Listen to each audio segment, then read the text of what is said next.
Hi, and welcome to my channel. My name is Bryndís, and today we're going to talk about all the books I read in June.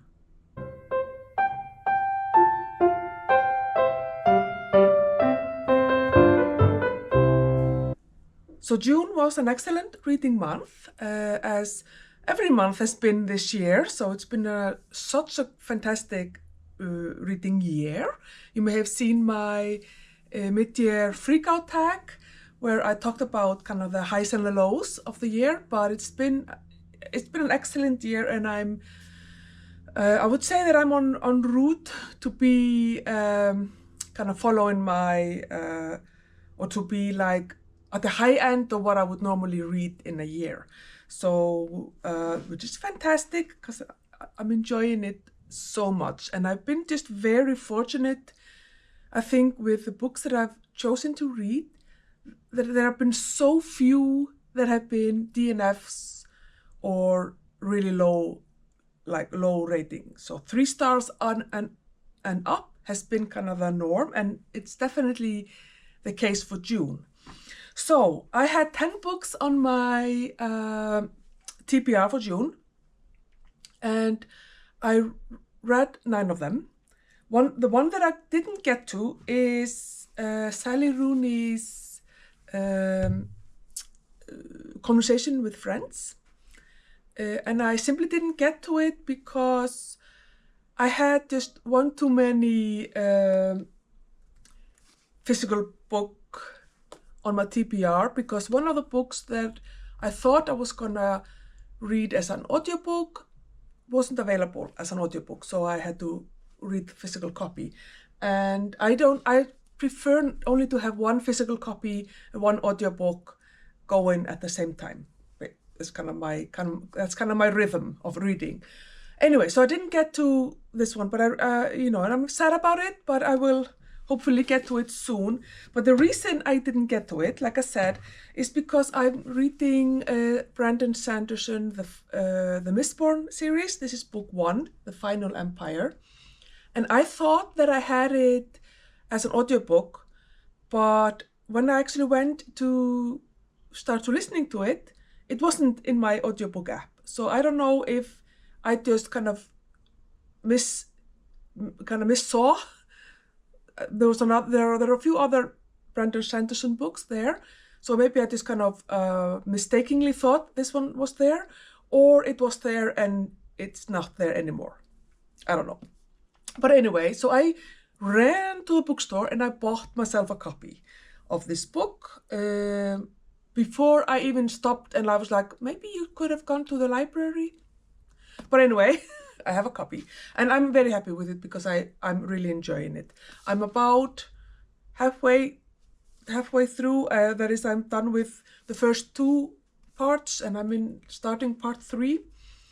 I think there are 4 parts if I'm correct. Anyway, really enjoying it, and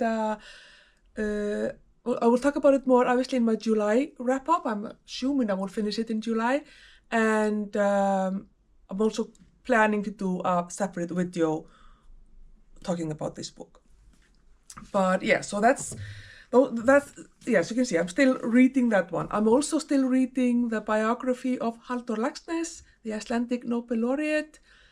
I haven't read a single word in that book in June. So, but it's the kind of book that I'm just gonna keep on the back burner basically, and read a little bit there, read a little bit here. It's not a book that I necessarily want to finish. Anyway, but like I said, I read 13 books, and I think the reason why I managed to read these 13 books is that 4 of them, let me count here, 1, 2, yeah, 4 of them are quite short Agatha Christie books. So the Agatha Christie books I read is The Murder of Roger Ackroyd, and all of these are rereads. I read the entire collection of Agatha Christie about 2.5 to 1.5 years ago, and or 1 year ago. I think I finished it last year around April or June or May, and so these are rereads.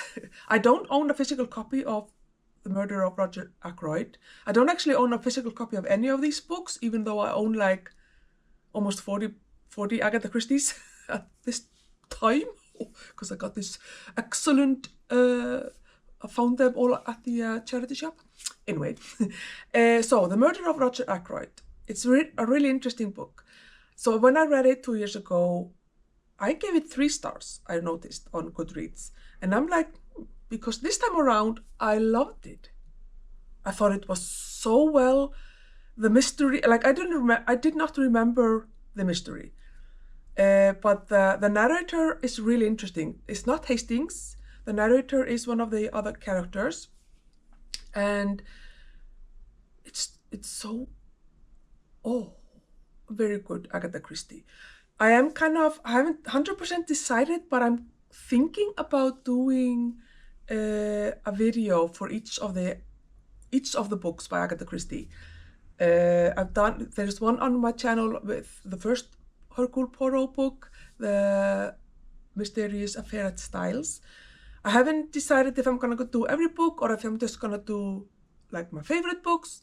We'll see how it goes. But yeah, so I definitely feel that talking about Agatha Christie is a little bit bittersweet at the moment, after I heard the news that Alice from Alice and Her Giant Bookshelf has passed away. She was one of my favorite booktubers. She is probably one of the first one that I started to watch when I started to watch booktube, like as much as I do now. Her love of Agatha Christie mirrors my own love of Agatha Christie, so it's a little very, very bittersweet. But I know that, she would want us to keep reading Agatha Christie, obviously. I didn't know her at all. I commented on a few of her videos, and she would always comment back. So she was just a lovely lady, and it's kind of strange how when you watch someone every week here on BookTube, you start to feel like you know them, even though you don't really. But I knew that she loved Agatha Christie, and I love Agatha Christie. So anyway, I was very saddened by those news for sure. Okay, so the next Agatha Christie that I read was The Big Four. And this is a little bit different. It's still Hercule Poirot, and Hastings is in that one as well. But it's more adventure, action, almost like a thriller type of, not a thriller, I wouldn't say. That doesn't go quite that far, but it's very suspenseful and like adventure-y type of book. I gave it 3 stars 2 years ago, and I gave it 3 stars again. It's definitely not my favorite. I would say that it's in the bottom 10 of the Poirot books for sure. But so if you wanting to read Hercule Poirot, but you don't necessarily want to read all of the books, this is a book that you can skip for sure, and you wouldn't really miss it. I don't think it's one of her best. But it was, it was a fun book to read. The third Agatha Christie I read is The Mystery of the Blue Train. This one is pretty good. So this one would be probably around my mid-tier of the Poirot books. So I gave it 4 stars. I like the mystery. I like the setting, the train and then the country house or the hotel or, stuff like that. And I kind of liked, the obnoxious millionaire American and then Poirot. I loved, at some point in the story, Poirot likens himself to a squirrel, because squirrels, they hide away their nuts, and he does the same. He collects and hides away his clues. Poirot, the squirrel. I thought that was hilarious. But yeah, this is a good book, and I can definitely recommend that one. 4 stars. And then the last, the last Poirot book was Black Coffee, and this was actually the first time I read this book. I did not, for some reason, I missed it in my first go around, go at reading the Poirot books. So all the other 3 books were narrated by Hugh Fraser, and this one was not. I don't remember his name, it's not important. He did a perfectly good job, but he wasn't Hugh Fraser. And we have Hastings in this book, so I was just like, no, I want my Hugh Fraser. So that kind of soured my experience a little bit, which is, I know it's not fair, because I think that this is a okay book. So it was originally a play. It was adapted by a man called Charles Osborne, and he did adapt it like several years after Agatha Christie passed away, and but he got like permission from the estate, the Agatha Christie estate. I thought it was very interesting. You know, we have Poirot, we have Hastings, we have Inspector Japp, all the key people. I think that you can definitely feel that it's a play, which is not a bad thing, but it's not. Yeah, it would be in my bottom tier for sure. So I gave it 3 stars. I enjoyed it. I enjoyed the plot and everything, but it wasn't my favorite. So now we're gonna go into my TBR books, the books that I read from my TBR, both physical copies and audiobooks. The first one, so I'm just gonna go in the order that I read them. It just kind of makes sense in my brain to do it like that. But the first one that I would have read is Piranesi by Susanna Clarke. I feel I've talked about this book so much. I think I was reading it in a reading blog. I talked about it in my mid-year freakout tag. I think there's another tag video where I talk about it. Like, I can talk about this book all the time. I loved this book. 5 stars. It is like, I understand first of all why it won the Women's Prize in 2021. I want to read everything now by Susanna Clarke, and yeah, I love this book. It is so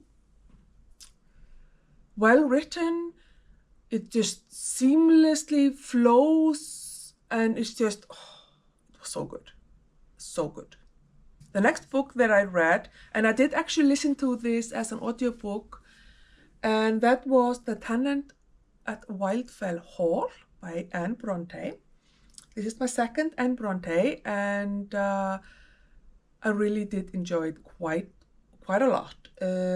It's not up there with Jane Eyre for me, but it's definitely a high quality book. It's really well written. I like Anne Bronte's writing style. I find that it's definitely different from Charlotte Bronte, but it fits the way she tells the story. So this story is of this woman called Helen who moves into this neighborhood with her young son, seemingly unmarried or widowed or what, we don't know. And then another man called, what's his name again? Gilbert, falls in love with her. And then of course we find out that she isn't a widow and she has a husband, and there are very valid reasons for why she's left her husband. Anyway, it's this cover is horribly ugly. I think I know it's Wordsworth. What can you expect? But so it was narrated by 2 narrators, like the female and male, and I think that was done really well. I'm not always a fan of multiple narrators, but in this case it was done very well. And yeah, I really liked the beginning, and I liked the first part and the third part, but the middle part was it was a little bit slow and too much detailing, and just Helen I'm not sure that I necessarily like her as a heroine, because she was just so preachy. If you would only listen to God, turn your heart to God, then you will be a good man. I don't know. That's just not something that I'm personally interested in reading about. So that was a little bit annoying for sure. And of course, it's understandable, given the time frame and everything. But yeah, she was very preachy, and it kind of went a little bit too far in my book.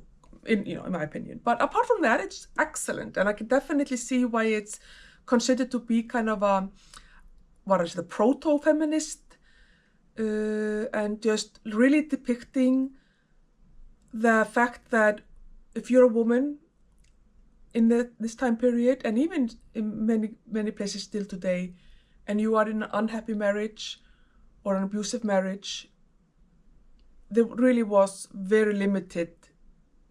Like, you were kind of stuck. It was horrible. It's quite horrible, and but I thought that was done really well, and I liked most of the characters, and like the character descriptions, the character building, the plot, and everything was pretty good, and can definitely recommend The Tenant at the Wildfell Hall. The next book that I read was so good, The Queen of Dirt Island by Donal Ryan. I think I'm saying that name correctly. So this is, I read this book as a physical book. I bought this book when I was in Ireland in April. It was recommended to me by the bookseller and at the Maynooth University bookstore. And I was just like, kind of like, oh, do I want to read this? Okay. And I was just blown away. It's such a beautiful book.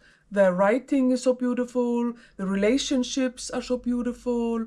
The language, you can just see yourself just in the room with the characters.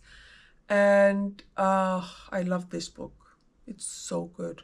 So I'm giving this 5 stars, and just like, definitely recommend you read this book. It is so good. The next book that I read is, I don't have the physical copy. I read the physical copy, but I don't have it because I've given it back to my father or my parents. It's their book. It's called Gerpla by Halldór Laxness. It has been translated into both Happy Warriors and Wayward Heroes. I think the newest translation is called Wayward Heroes. I don't know which one of the translations is better, but so anyway, this is a very interesting book. So I'm you probably already know if you've seen any of my videos, I'm currently doing a 12-book project of reading 12 of Halldór Laxness's books. He is the only Icelandic Nobel laureate. He received the Nobel Prize in 1955, and he's written over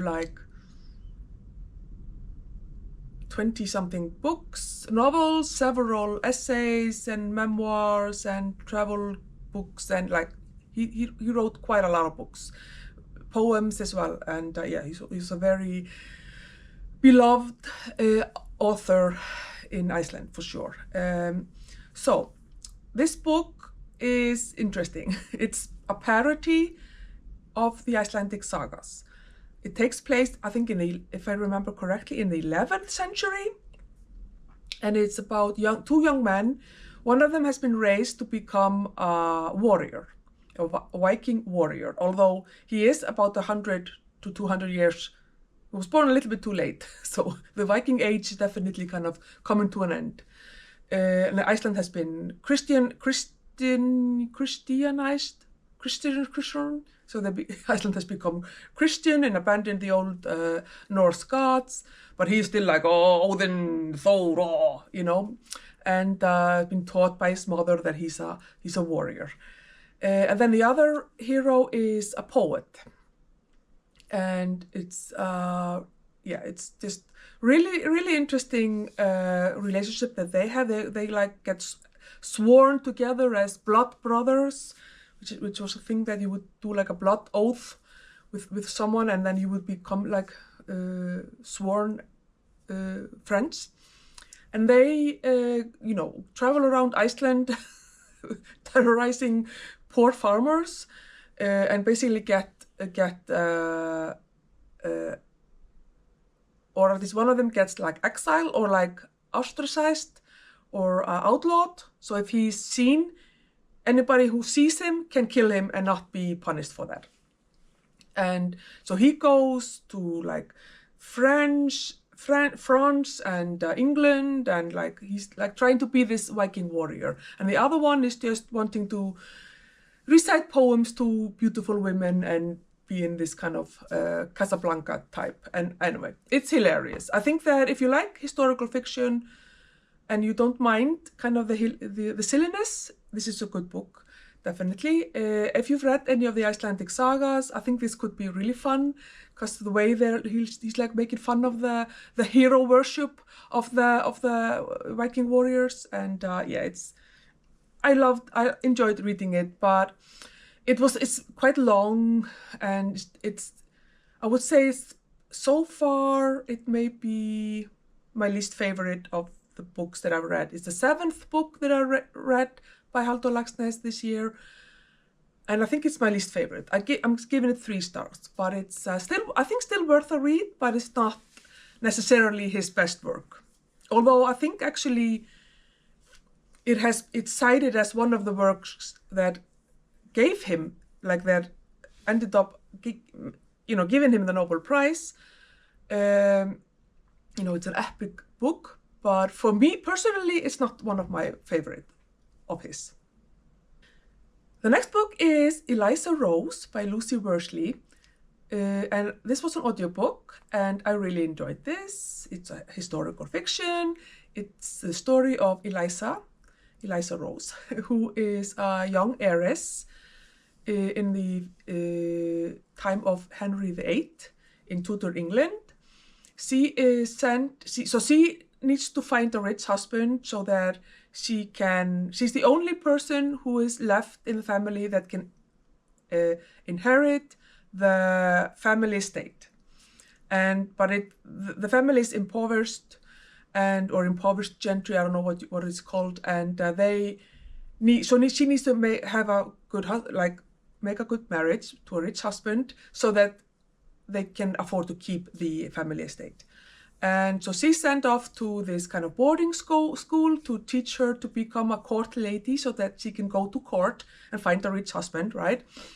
And in this school, we have Catherine Howard, who ends up being Henry VIII's fifth wife. They are then, after a couple of years, they are then sent to court to become maids, not lady in waiting, but it's maids of honor, I think is what the title was for unmarried ladies, to Anne of Cleves, who was the 4th wife of Henry VIII. And then, things are happening, people are falling in love, Anne of Cleves obviously goes away, and Henry marries Catherine Howard, and then this Eliza ends up being a maid of honor to Catherine Howard, and all the drama that, if you know Henry VIII, seemed to like drama for sure. This is a really interesting and fun book. Lucy Worsley is a historian, and so seems to be well researched. I read quite a lot of books, both just historical books, but also historical fiction set in the time period of Henry VIII. And everything felt very kind of realistic and well done. So I really enjoyed this book. And 4 stars. And then we come to the Pillow Book by Shay Shonagon. This was a read along with Classics and Company. And this is a nonfiction, I think. And yes, it is a nonfiction, and a very interesting book. And it's this Shay Shonagon who is writing this book in the 10th century in Japan at the court of the emperor. So she is a kind of lady in waiting to the Empress. And it's really interesting and fascinating to read about her life at court. And this is just really funny. So she's writing, like, it's kind of like a memoir, but it's also just, she's writing lists, like things that annoy her, or things that make her happy, or things that she hates, and things that she loves. And it's just, it's a really fun kind of account of life at the Japanese court in the 10th century. And it's really fun, also very interesting actually, that so Gerpla, the events of Gerpla take place approximately the same time. And in Iceland back in the day, you would go and you would recite a poem to a lady, and that was like one way of like courting. If you, and you could, it could be quite scandalous if the poem, depending on the poem. And as soon as you started to recite poems or like compose your poem to this lady that you were interested in, it became like a serious courting. So it was difficult to back down, because people would think that something might have happened, because why would you be like composing poem to this lady? Like, what did she do to, like, you know, it was a very like knife edgy type of a situation. So if someone started to write poems about you, you would probably just marry him. That's what they did back in the day. And that was also what they were doing in Japan. So they were, poetry was a huge part of life there. And the emperor would sometimes just call on someone, like, you know, create a poem for me. And, you know, people would just do that. And that's what was part of their education as well. So that was really interesting to see, like, the parallels between these completely different worlds. So I loved that. But I really enjoyed this book. I mean, it's a little bit long for sure, but I would, if you're interested in these kind of historical things, then it's definitely a book that you should check out. So I'm giving it 4 stars. So now we come to one of the highlights of the year, of the year actually, of my life really, but definitely of the month. I mean, I've read so many good books, so, but that's this one. So I have a video coming up, next video on Monday, where I'm gonna be talking about this book, but that one has a lot of spoilers in it. So I'm kind of documenting my experience reading this book. But this is The Shining by Stephen King, as you can see. I have been wanting to read this book for a while. So I tried to read it 2 years ago and I chickened out because it's very scary. But I want to read as much of Stephen King as I possibly can. And so I'm, you know, I needed to read this book. I'm currently still in like the first decade of the books published by Stephen King, and also under the Bachman books. Richard Bachman? Whatever. Yeah, so this one, I needed to read it so that I could finish the first decade. And I will say that I'm very proud of myself, that I read this book, I finished this book. It did not traumatize me as much as I thought it would. And I, for the most part, really enjoyed it. I read the physical book. It's very scary. And I'm very glad that I read it in June, when we have 24-hour daylight here in Iceland.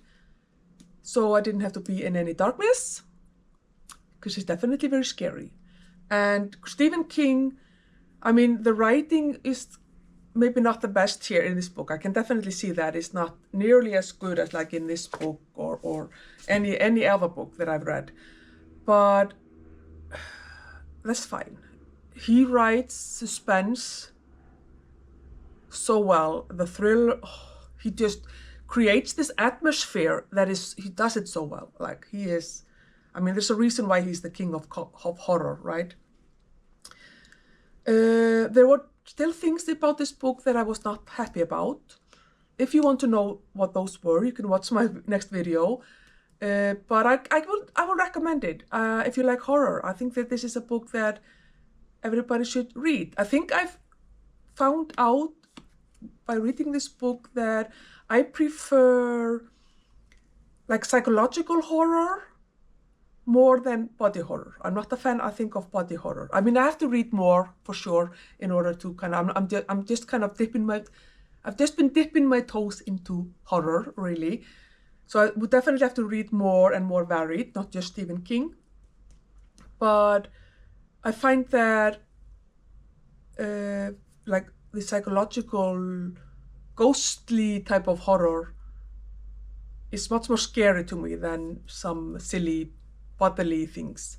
But I really like this book and I'm giving it 4 stars. So the next book is one of my biggest surprises, I would say, of the year. And that is The Age of Innocence by Edith Wharton. So I listened to this as an audiobook, and even though I do have the copy, a physical copy, and I have to say that I was just like, oh, do I have to read this book? For some reason, there is just something about this book that has been putting me off. Like, I don't know why. Edith Wharton is an excellent author. She has won the Pulitzer Prize, very well renowned and like highly acclaimed. I think it's because of the movie with Daniel Day-Lewis and the other ones. That I think I saw that movie when I was a teenager, maybe, or like I think it came out in the mid-90s, so I may have been like a young adult, and it just did not appeal to me at all. But so I don't remember the movie, so I don't know if it's true to the story. But this was really good. Oh my God, this was actually really good. I was so pleasantly surprised. It's so much more interesting and fun than I expected. Super interesting study of the life in the upper classes in New York in the late 19th century, for sure. The extreme emphasis on appearances and duty and all those things, and the ending, so good. If you want to read something by Edith Wharton and you haven't, I can definitely recommend this one. I really, really enjoyed it. And I mean, it wasn't like superb, so it's not a 5-star, it's a 4-star read for me. But still, I'm very happy that I read it because it was really good. It was really, really, really good. And then the last book was Rock, Paper, Scissors by Alice Feeney. And this was an audiobook, and it was narrated by Richard Armitage and Stephanie something. The lady has I think narrated more of Alice Feeney's books. I think she narrated Sometimes I Lie, which I've also read. So this was my second Alice Feeney, and she did not disappoint. She's really good, I think, at thrillers, kind of domestic type of thrillers. So this book follows a couple who are having some marital problems, and they move.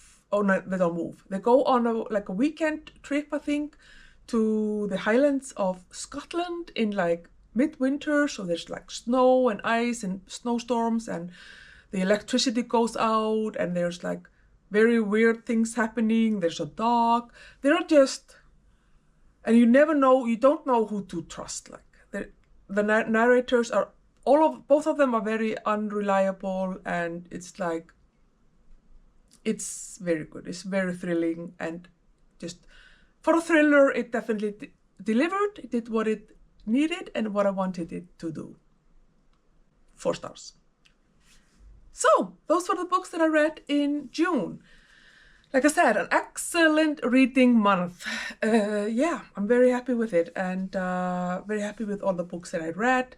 It's so fun when you read something that you kind of been like postponing or not like sure if you were gonna like it. And I had like so many, like I think that all of these books were all books that I had been kind of dreading or not like sure if I was gonna enjoy, but I actually enjoyed all of them. And that's just such a fantastic feeling, for sure. Anyway, I think that's enough for today. Let me wrap this video up. So if you have read any of these books or have any thoughts about these books, please leave them in the comments below, and we'll have a chat. Thank you again for watching, and I will see you in my next one. Bye!